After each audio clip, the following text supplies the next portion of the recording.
Hello students, चलिए हम एक नए क्वेश्चन के साथ। और आपके पास एक क्वेश्चन है जे एडवांस में 2021 में पूछा गया है। और एक तरीके से एक पैराग्राफ क्वेश्चन है और फिल इन द ब्लैंक्स भी इसमें। तो ये क्वेश्चन कहता है कि हमारे पास a pendulum consist of a bob of mass 0.1 kg and massless inextensible string of length 1 metre. कह रहे कि आपके पास एक पेंडुलम है जिसका बॉब का मास जो है आपके पास 0.1 kg बता रखा है, और उसकी जो एक स्ट्रिंग है जो आपके पास इन एक्सटेंसिबल है, मतलब वो क्या होता है आपके पास उसकी लेंथ बढ़ नहीं सकती, एक तरीके से खींच नहीं सकता।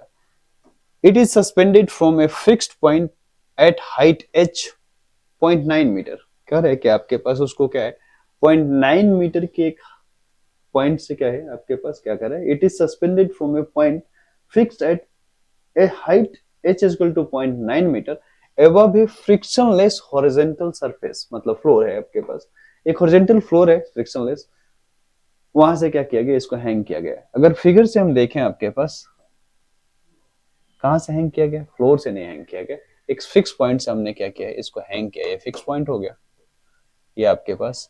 और ये हमारा क्या है आपके पास बॉब है, और रस्सी क्या है हमारा कुछ इस तरीके से, क्योंकि आपके पास इसकी लेंथ क्या है स्ट्रिंग की 1 मीटर दे रखी है, और ये हाइट जो है आपके पास कौन सी वाली हाइट की बात कर रहे हैं हम, ये वाली, इसकी हाइट क्या है आपके पास 1 मीटर से कम है, जो कि आपके पास क्या है 0.9 मीटर दे रखा है बस।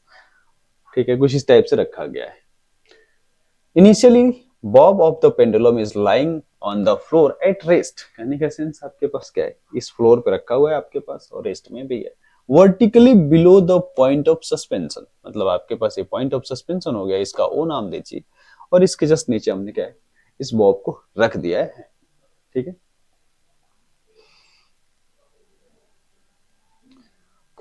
आफ्टर द, अच्छा उसके बाद कहते हैं कि एक हॉरिजॉन्टल इम्पल्स जो है आपके पास P is equal to 0.2 kg metre per second is imparted to Bob.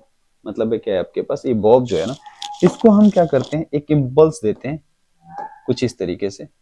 ठीक है, अब इस इम्पल्स की वैल्यू क्या है आपके पास P जो है 0.2 kg मीटर पर सेकेंड बता रखा है। ठीक है, तो इम्पल्स देते हैं तो क्या आगे बढ़ेगा, बट देखते हैं इसमें क्या करता है। After the Bob slides impulse after the bob slides for some distance the string becomes taut and the bob lift off the floor। अब क्या करेगा भाई, ये जैसे धीरे से आगे बढ़ेगा, इसके कैसे, इसको हमने इम्पल्स दिया इसकी वजह से, तो क्या हो जाएगा इस फ्लोर को ये छोड़ देगा किसी टाइम पे आके, मानते हम यहाँ पे आता है तो ये छोड़ देता है, तो आपके पास जो स्ट्रिंग है कुछ इस तरीके से हो जाएगा क्या। ठीक है, इस तरीके से हो गया, और बॉब हमारा क्या हो गया कुछ इस तरीके से उठने को तैयार है। ठीक है, अब हमारे पास स्ट्रिंग की लेंथ क्या हो चुकी है, एल हो चुकी है। पहले भी स्ट्रिंग की लेंथ एल था, लेकिन क्या था आपके पास उस कुछ बीच में इस तरीके से सिकुड़ा हुआ था। ठीक है, the magnitude of the angular momentum पूछा जा रहा है of the pendulum about the point of suspension just before the bob lifts off A J kg metre square per second. यहाँ से जो बॉब उठता है आपके पास, तो कह रहे हैं कि इसका जो मैं क्या बोल रहा एंगुलर मोमेंटम है जो कि जे है, ठीक है जे kg metre square per second. ठीक है, the kinetic energy of the pendulum just after the lift of, मतलब आपके पास क्या कर रहा है यहाँ पे आपके पास क्या है just before the lift of की बात कर रहा है, और यहाँ बोल रहा है कि जस्ट आफ्टर, मतलब कहने से सेंस क्या है लिमिटिंग कंडीशन है एक तरीके से, दोनों क्या है आपके पास सेम चीजें को लिमिटिंग कंडीशन में आप समझते हैं ना, यानी कैसे जस्ट इससे उठने वाला हो और जस्ट इससे आपके पास कह रहा है कि magnitude of angular momentum of the pendulum of the bob about the point of sun just before the lift off, तो मतलब इससे लिफ्ट करता है। तो दूसरे में कहते हैं kinetic energy of the pendulum just after lift off. ठीक है, बिफोर और आफ्टर मतलब दोनों में सेम रहेगा आपके पास, जब बिफोर जस्ट बिफोर की बात करें जस्ट आफ्टर की बात करें दोनों में सेम सेम। मानते हैं क्या होता है वेलोसिटी, इसको फाइनल v मिलता है। इस डायरेक्शन में क्या होगा वेलोसिटी है तो मोमेंटम भी होगा, इस मोमेंटम को हम pf लिख देते हैं। ठीक है, अब आइए बात करते हैं इस पॉइंट ऑफ सस्पेंशन ओ के अबाउट में क्या होगा आपके पास। जब यहाँ आपके पास ऑब्जेक्ट पहुंचेगा तो इसमें क्या होगा टेंशन तो होगा, ठीक है ना, टेंशन फोर्स है, बट क्या है कोई एंगुलर मोमेंटम है क्या इस अबाउट ओ नहीं है हमारे पास। अगर ऑब्जेक्ट यहाँ पे रहता है तो क्या इसके अबाउट में कोई एंगुलर मोमेंटम है हमारे पास, सॉरी एंगुलर मोमेंटम तो है, टॉर्क नहीं है, क्या नहीं है आपके पास there is no external torque, क्या आपके पास no external torque about point O, about point O. तो इसलिए क्या हो गया आपके पास, एंगुलर मोमेंटम आपका कंजर्व रहेगा, इसलिए क्या हो गया, देयरफॉर एंगुलर मोमेंटम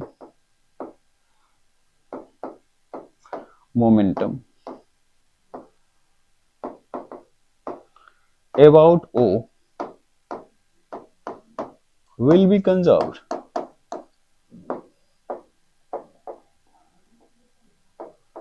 ठीक है ना, तो कहने का मतलब क्या हो गया, एंगुलर मोमेंटम कंजर्व है। एंगुलर मोमेंटम कंजर्व है तो कहने का सेंस, आप किसी भी पॉइंट की बात कर लीजिए, इस पॉइंट की बात कीजिए, इस पॉइंट पर आपका एंगुलर मोमेंटम क्या रहेगा, आपका सेम रहेगा। तो लीनियर मोमेंटम तो हमको पता है यहाँ पे है, पॉइंट ओ के भी अबाउट में क्या है, एंगुलर मोमेंटम बता सकते हैं। आइए देखते हैं एंगुलर मोमेंटम होता क्या भैया आपके पास, हम लोग लिखते हैं एल वेक्टर से, जो कि आपके पास क्या होता है, R vector cross P vector. हमको मैग्नीट्यूड की बात कर रहे हैं, तो चलिए मैग्नीट्यूड में बात करते हैं। तो आपके पास क्या हो जाएगा, आर पी साइन थीटा, या यूं लिख सकते हैं हम आर परपेंडिकुलर इंटू में पी। आर परपेंडिकुलर क्या है आपके पास, आर साइन थीटा है। अगर हम क्वेश्चन में देखें तो हमारे लिए आर परपेंडिकुलर क्या हो जाएगा, यही तो है आपका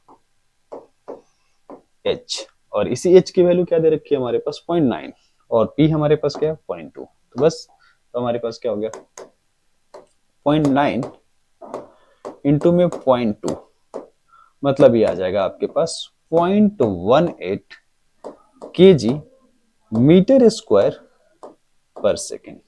ये क्या हो गया, एंगुलर मोमेंटम हमारा, और एक कांस्टेंट है एक तरीके से, तो हमारा यही क्या हो गया, जे की वैल्यू हो गई। तो आपके पास क्या हो जाएगा, यहाँ पे हम क्या फिल करेंगे, यहाँ ये फिल करने को दिया है, जे की वैल्यू हमारे पास क्या हो गया 0.18, ये दे रखा है ना जे के जी मीटर स्क्वायर पर सेकेंड, तो जे हमारे पास क्या हो गया 0.18। ठीक है, नेक्स्ट कहता है कि काइनेटिक एनर्जी बता दीजिए। अब यहाँ जो आपके पास जस्ट लिफ्ट ऑफ, और बताया ना जस्ट लिफ्ट ऑफ और जस्ट बिफोर लिफ्ट ऑफ दोनों में सेम चीज है, तो हमें हमारे पास काइनेटिक एनर्जी चाहिए। काइनेटिक एनर्जी क्या होता है आपके पास, हाफ एम बी स्क्वायर, या इसको आप पी स्क्वायर बाई में 2m लिख दीजिए, बात वही है ना। तो कहने का सेंस यहाँ पी फाइनल चाहिए आपको, अगर पी फाइनल मिल गया तो हमारा काम हो जाएगा। तो हमारा मोमेंटम, एंगुलर मोमेंटम क्या है आपके पास, कंजर्व है। तो एंगुलर मोमेंटम कंजर्व है तो क्या हो जाएगा, अगर हम इस पॉइंट 1 पे और इस पॉइंट 2 पे एंगुलर मोमेंटम देख ले तो क्या हो जाएगा आपके पास, ये आपके पास हो जाएगा L1 is equal to L2। तो हमारे पास L1 तो आपके पास एक वैल्यू तो है हमारे पास 0.18, L2 क्या हो जाएगा आपके पास P फाइनल इंटू में आपके पास लेंथ ऑफ द स्ट्रिंग, ये ना आपके पास ये लेंथ जो है आपके पास क्या है, इस मोमेंटम पर परपेंडिकुलर है, कुछ इस तरीके से हमारे पास दिख रहा है आपको। बस तो हम लिख सकते हैं डायरेक्ट L इंटू में पी एफ, तो हमारे पास क्या आ जाएगा, ये आपके पास आ गया कुछ इस तरीके से। तो L की वैल्यू हमारे पास 1 है, तो आपके पास P फाइनल कितना आ जाएगा, ये आपके पास 0.18 kg मीटर पर सेकंड यूनिट होगा इसका, बिल्कुल। अब आ जाइए, हम इसमें बात किसका करेंगे, हम बात करेंगे अपना काइनेटिक एनर्जी, जो कि सेकंड पार्ट है इसका। काइनेटिक एनर्जी क्या हो जाएगा आपके पास, पी फाइनल का स्क्वायर ओपन में ट्वाइस एम, पी फाइनल 0.18, तो लिख देते हैं 0.18 का स्क्वायर लिखना है तो 0.18 इंटू 0.18 ओपन में 2 डिवाइडेड बाई एम, एम की वैल्यू हमारे पास 0.1 है ना, बिल्कुल, या 0.1 तो हमने रख लेना है। तो कितना हो जाएगा आपके पास, ये 9 दूना 18 0.09। अब आपके पास क्या 0.18, इस 0.1 की वजह से क्या हो जाएगा, आप कर दीजिए कुछ इस तरीके से हो जाएगा 0.9, 18 में 9 से 18 में 9 से गुना करेंगे तो क्या हो जाएगा 162। तो आपके पास यूं लिख देते हैं 162, डेसिमल का यूज करेंगे तो हमारे पास क्या है, ये आपके पास ये तो आप जानते हैं, तो 0.162 आ गया, जिसको आपको 0.16 भी लिख सकते हैं, यूनिट आपके पास जूल। तो सेकंड में क्या हो जाएगा आपके पास 0.16। ठीक है, चलिए ठीक है, फिर मिलते हैं हम नेक्स्ट क्वेश्चन के साथ। Thank you.